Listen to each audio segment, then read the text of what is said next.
All right. Um, it is just about a minute early. I want to go ahead and remind all of you who I am. I am not in my office today because the AC unit in my house has gone out and the thermostat that the maintenance technician has to access is in my office, and I didn't want us to be interrupted any more than um, absolutely necessary. All right. Um, so that is why there's a difference of location today.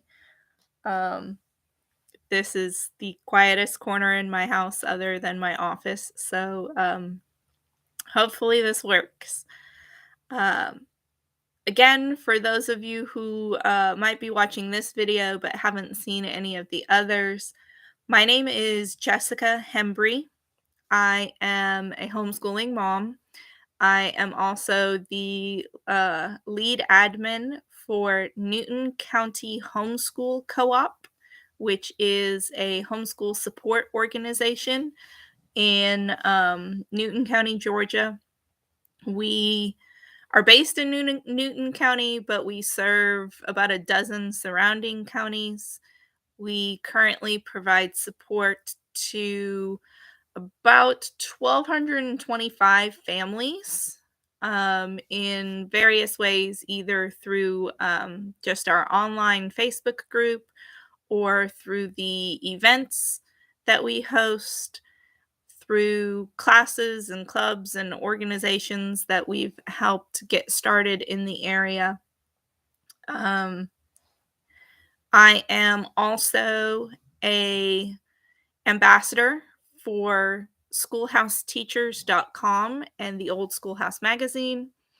I am an ambassador volunteer for the HSLDA. Um, HSLDA is the Homeschool Legal Defense Association. They are a national nonprofit with over 100,000 member families. Um, their goal, their purpose is to help support homeschooling families along their journey by providing educational consultation, resources, as well as legal advice. Um, Sometimes people are confused about the homeschooling laws, and so the legal team can sort of help iron out the ins and outs of that. Um, they also work to help homeschoolers who face discrimination, getting into colleges, getting into certain programs, and they work heavily with state legislations to protect homeschooling through the actual laws that are in place. Um, they have a ton of resources on their website. Those of you that are part of the Facebook group, I shared a link to an HSLDA page this morning that specifically talks about homeschooling special needs. I'll also add that link to this video once we're finished. Um, and it's you don't have to be a member to view those articles. Um, Membership is great for HSLDA. It's $14 a month. Um, if you have some financial hardships and you can't afford that, you can apply for a reduced membership or a free membership. Um, so don't let that cost scare you away. Uh, I could go on and on and on, but it's after 10 now, so I want to go ahead and get rolling. even though we don't have anybody online, hopefully we have some folks come in a minute. If not, I'll run you guys through these resources and information just like the other videos. And then the recording of this will be online um, through the NCHC YouTube account. All right. Um, our focus today is supposed to be on homeschooling special needs. And not only homeschooling students with special needs, but being parents with special needs and how we can still homeschool. Um, I personally am I deal with a lot of health issues, and so in my homeschool, there are a lot of days where we have to make accommodations based on my health. Um, Other times, uh, parents might have to adjust their homeschooling because of certain issues that they might have. Um, Maybe you are not good with numbers. It could be something like dysgraphia, or maybe you just aren't good with math. um, or maybe you're dyslexic and you have issues reading. Maybe you have um, ADHD or ADD. Um, Maybe you have a physical handicap that prevents you from doing certain things. Um, One of the beauties of homeschooling is that we have the ability to customize the way our homeschool looks to not only fit our kids, but to fit us as well. Um, Currently, for my family, that means um, we don't involve ourselves in a lot of extracurriculars because my health is unpredictable. And so, not knowing if we're going to be able to make it to something can make things sort of difficult. So, we limit ourselves to how much we're involved in. We make sure that the things that we are involved in can be somewhat flexible or adaptable so that my kids can maybe participate virtually if we're not able to be there in person, um, or something along those lines. Um, it could be something as simple as that, as just picking what programs or extracurriculars or curriculum you use so that it fits into the lifestyle that you need to live. Sometimes, as parents, we might have to outsource our homeschooling. Um, Maybe we hire a tutor, or maybe use an online program, or utilize classes so that for those things that we're struggling with, that we don't feel confident teaching ourselves, we can outsource those and have someone else work with our student. um, Again, there is so much flexibility with homeschooling.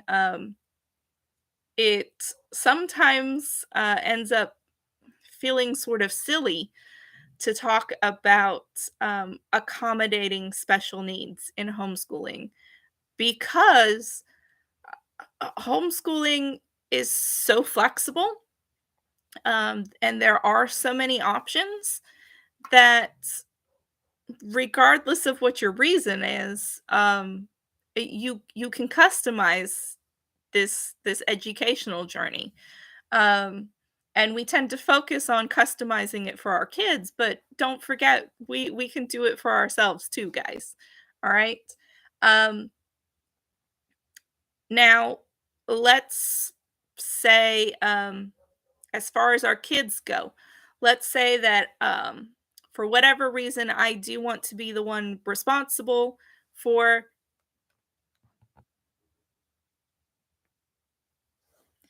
I don't know how much better I can get the lighting, guys. I just realized that the video seemed really dark. I was hoping I could fix that, but I don't know.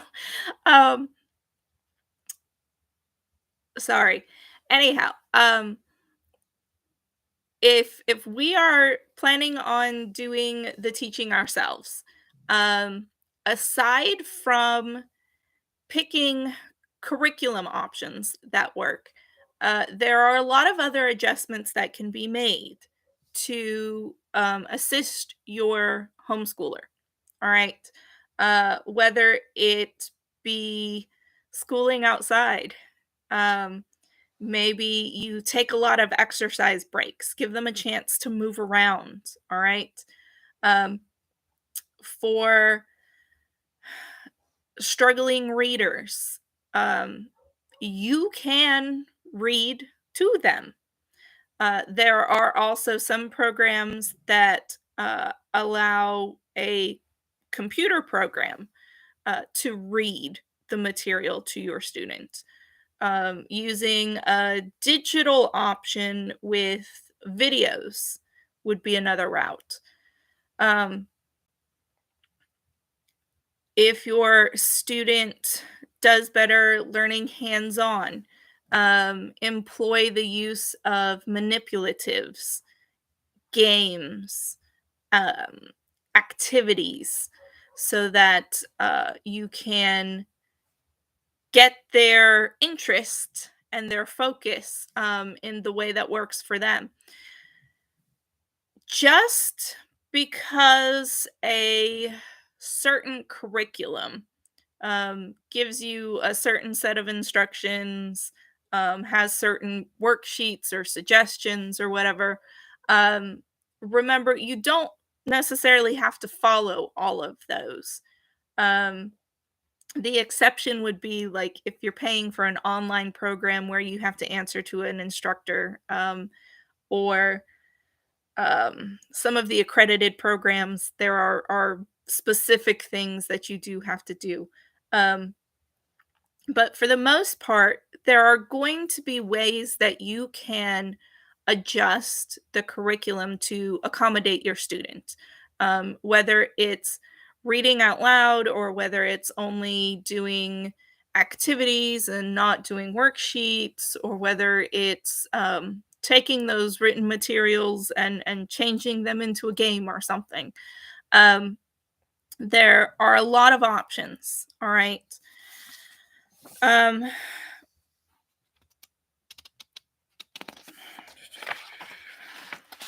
I have I have some notes here just to make sure that I try to cover some kind of helpful things for you guys. Um, a lot of curriculums that are graded, um, and they come with answer keys. A suggestion for some students might be, instead of using the answer key and giving them a correct or incorrect based on the answer key, um, grade on a scale, um, or a rubric. All right. Uh, did they have some of the information correct? Did they understand the concept, but maybe they just missed part of it? Are there pieces of it that you can tell they understood, um, in which case you might want to give them partial credit versus none at all. Um, that's always an option. Um,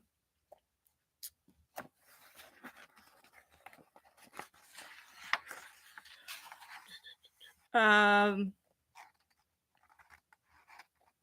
If your student has issues with writing by hand, um, try typing, or have them verbally give their answers while you write them down. Um, See if there are other ways that they can communicate their knowledge. Maybe drawing pictures or doing a project, something along those lines. It doesn't always have to be writing things down. Okay. Um, this also is important to remember when it comes to testing. Um, as homeschoolers in the state of Georgia, we have to do standardized testing every 3 years, starting with third grade. If you're not in the system to begin with, um, and some of the more popular tests are not designed for students who need special accommodations. Um, Thankfully, there are quite a few options as far as standardized testing goes. Um, I know the most common ones that people want to talk about are the Iowa Test of Basic Skills and the California Achievement Test. Uh, Depending on the needs of your student, these might not be the best options. Um, some other tests that you might want to look into and consider um, would be the Woodcock Johnson tests of achievement, um, as well as the basic achievement skills inventory, or the Brigance diagnostic inventories. Um, I believe the pass test, um, and I'm blanking on what that one stands for, but the pass. Um, I really wish it would come back to me. Sorry, guys. Um, that's specifically designed for homeschoolers, and so that's probably going to be more accommodating. Um, but all of those tests give you a little more freedom as far as it being untimed, you being able to read to your student. Um, a few of those do have limits on who is able to administer a test, because there are very specific requirements for them. Um, Sometimes it's simply that you must have a college degree. Sometimes they require you to go through like a training course before you're able to do the test. Um, some of the tests are relatively affordable, and some of them can get a little pricey. So just check into the different options and see which ones, based on your student's needs, might be the best for you to try to use. All right. Um, the other option for some special needs students, particularly those that are involved in some kind of therapy program, whether it be speech therapy or behavioral cognitive therapies, uh, speak with your therapy provider because they may be able to assist you in finding an appropriate standardized test for your student. All right. Um, Again, the biggest thing to remember with homeschooling is it's completely up to us as long as we're meeting the requirements of attendance and filling out our declaration of intent, making sure we cover math, English, science, and social studies each year. But beyond that, the state of Georgia doesn't give us requirements as far as our curriculum. So we have the freedom to choose what works for our students. Um, that can include mixing grade levels. Um, Perhaps you have a student who needs to be doing English on a third grade level, but the rest of their subjects they can work on a fourth or a fifth grade level. That's absolutely fine. There's nothing that says we can't do that. Um, Again, maybe your student needs videos, maybe they need hands on activities, maybe they need just some guidance, some assistance. All right. Um, I've spoken with parents that are coming into homeschooling and they want to know how to handle their child's IEP from the public school system. And homeschooling, in and of itself, is basically just one big individualized education plan. Um, so, most importantly, find out what areas your student needs that assistance in and make accommodations for them. It really is just that easy. All right. Um, there are several resources out there that are available to parents. Um, there are all kinds of support groups. Again, if your child is already involved in some kind of supportive therapy, talk with your therapist. Um, they are going to be able to assist you in wonderful ways because they're already working with your student. They already know what your student's needs are. Um, Plus, being in their position, they have access to resources that they can then make available to you. All right. Um, if you are a current homeschooler and you don't have access to those sort of things, but you think you may need it, um, I know locally you can get speech therapy through the school system. But there are also therapists that will work outside of the school system. Um, a lot of that is going to depend on your insurance or whether you're paying out of pocket, that sort of thing. But you can get speech therapy and behavior and cognitive therapy outside of the school as well. Um, that is going to be something that you want to talk with your child's pediatrician about, because then they're going to be able to give you the references to get into the appropriate programs based on your specific situation. All right. Um, the other thing, I guess, before I wrap it up here, because once again, no one is online to ask questions. um, so I feel sort of like I end up rambling to my computer, guys, which is extremely awkward. Um, the last thing I want to throw out there is kind of goes back to um, outsourcing.